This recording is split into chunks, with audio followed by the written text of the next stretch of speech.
Different cities bring to mind different aromas. For instance, Galveston, it's a smell of salt water, sometimes even maybe more unpleasant odors. In Palestine, it's the scent of dogwoods. In Tyler, maybe the scent of azaleas or roses. But in Lufkin, it's the sweet smell of chicken bones. We still make Chicostick in the way that they were made when your grandfather was eating them as a little boy. Atkinson Candy hasn't changed all that much on the outside, not its original digs, but this building home to the company for decades. But if you think folks at Atkinson are slow to change architecture, they're even more cantankerous when it comes to candy. Recipes for their tried and true favorites won't change.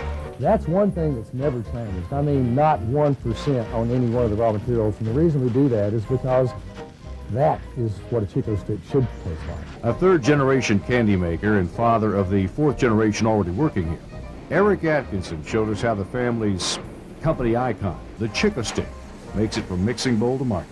They've been called Chicostick since 1954. But before that, they were called chicken bones.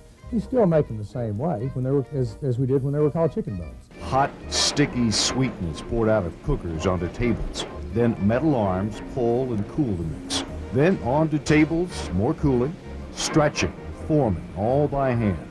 A sweet science not mastered in a day's time. Some of these things that the candy makers have to know how to do back in the kitchen, you don't learn overnight. So what this does to have a mature workforce is it makes it possible for us to keep those traditional tastes and flavors in line with where they should be, where they were, and where we want them to be. Not unusual to see employees who have a taste for this job, many of them 20, 30, even 40-year veterans who roll the sweet outer layer over a peanut butter center.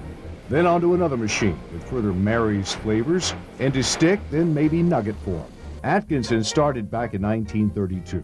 Now the company plans on using resurgence of old-fashioned hard candies to sweeten their steak in the candy bills. All of it made possible by an East Texas recipe of peanut butter, candy, and coconut sold across the country, Mexico, the Caribbean, and sweet stories, a comfort candy for so many.